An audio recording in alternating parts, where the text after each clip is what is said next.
Hello everyone, I am Anmol Bapat and welcome to Whale Capital, where I give you institutional insights without the jargon. So this is our analysis, Nifty and Bank Nifty analysis video for the week number 12.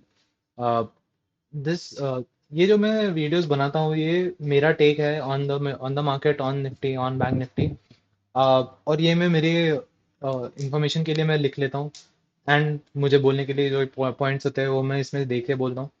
तो Nifty अगर हम देखें अभी तो Nifty का current close था 23,114।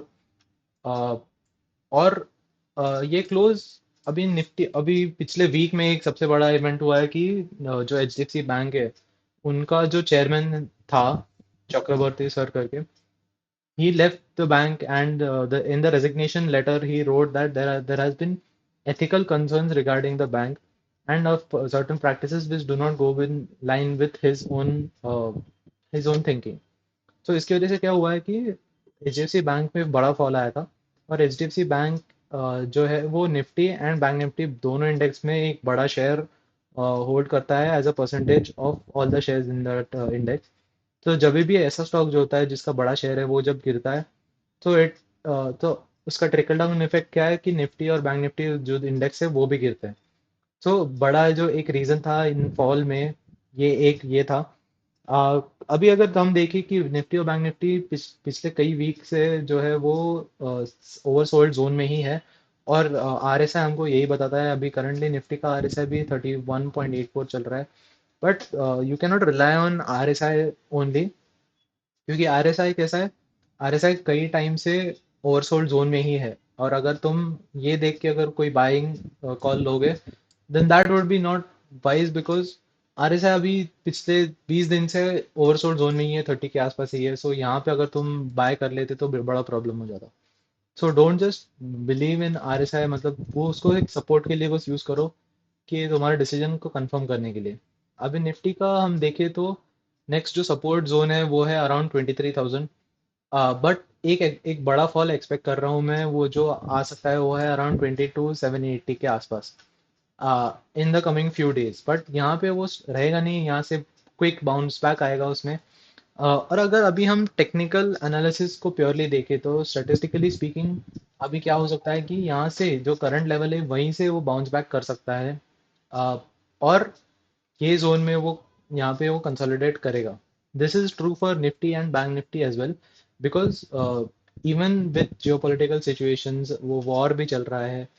इस सब के अलावा भी ये होते हुए भी इंडियन जो कंपनीज हैं उनके बिजनेसेस स्ट्रांग होते जा रहे हैं। से आईटी और यूटिलिटीज हो गया, फार्मा हो गया तुम्हारा, टेलीकॉम हो गया, इनके बिजनेसेस आर स्ट्रांग। बट ये जियोपॉलिटिकल सिचुएशन के वजह से द स्टॉक प्राइस में वो रिफ्लेक्ट नहीं हो रहा है।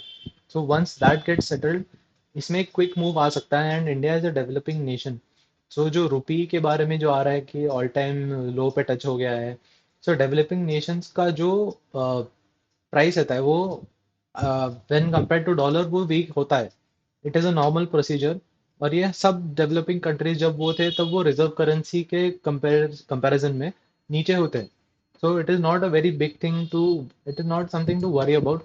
India is also taking care of its energy needs. Russia से अभी बात हो गया है, ईरान से भी स्ट्रेट ऑफ हॉर्मोज से ऑयल पास हो रहा है। So there are positive signs. और एक बार जब मिसाइल्स जाना बंद हो गए there will be a very big rally in the market. So अगर तुम कुछ होल्ड कर रहे हो तो अभी तक तो वो होल्ड करो, बेचो मत। मैं तो कहता हूँ और भी ऐड करते जाओ, म्यूचुअल फंड्स कहो, स्टॉक्स कहो। Again I am not giving you investment advice, मैं बस बोल रहा हूँ कि क्या प्ले आउट हो सकता है मार्केट्स में। सो निफ्टी का लास्ट अभी जो एकदम इमीडिएट सपोर्ट है वो है अराउंड 23,000 एंड इमीडिएट रेजिस्टेंस है वो अराउंड 23,250 है। Again coming to bank Nifty, ये अभी मैं लेवल तुमको बता रहा हूँ जस्ट, बट वो तुम भी देख सकते हो जो मैं इसके पहले बोल रहा था। That those are the insights that I want to give everyone. और अगर तुमको लगता है कि किसी को ये यूजफुल हो सकता है to plan out their next week तो उनके साथ ये वीडियो शेयर करो। बैंक निफ्टी अभी करंटली क्लोज हुआ है 53,427 लेवल पे। और मैंने जैसे निफ्टी का एक बोला था कि मैं एक बड़ा फॉल एक्सपेक्ट कर रहा हूँ, क्विक फॉल होगा। वहां से वो बाउंस बैक क्विक करेगा, बट इसका भी लेवल है 53,000 लेवल। यहाँ पे आएगा, यहाँ पे वो रहेगा नहीं, बट यहाँ से क्विक बाउंस बैक कर सकता है। Again technically it is saying कि ओवरसोल्ड जोन में है। RSI is also confirming that 28.71 RSI है। यहाँ से टेक्निकल एनालिसिस लगा के स्टेटिस्टिकली प्रोबेबिलिटी ज़्यादा है कि यहाँ से बाउंस बैक करेगा। एंड जैसे मैं बोला कि एचडीएफसी का जो सीन हुआ था, अ, एक बार उसमें क्लैरिटी आएगी वो प्रैक्टिसेस क्या थे, एक बार उसमें उनका जो सीईओ है उसका अगर स्टेटमेंट आएगा तो हमको पता चल जाएगा कि क्या था। एंड उससे बैंकिंग में भी पॉजिटिव न्यूज़ आ सकती है, and it will start going up again.